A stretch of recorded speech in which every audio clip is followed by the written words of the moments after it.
khoma ximunhu a swi vangeli matihlo hlonipha lavatsongo va ta ku hlonipha u nga kuli u xika u kotisa tamani umunkulu tikombe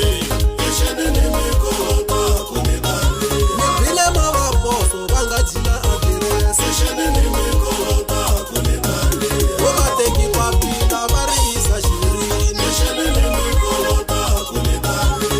kumbe i rifu ra mani hi nge ri chayeni exenini mi kota ku ni tani kumbe i masangwati i nge ku tekeriwini exenini mi kota ku ni tani leswi tigigi ni nga hava miri na ndzuyini exenini mi kota ku ni tani ecini ni nga mi ndlela xona va mi hanyi exenini mi kota ku ni tani futhe matsolo yakho u suka ndzhaka mina sisi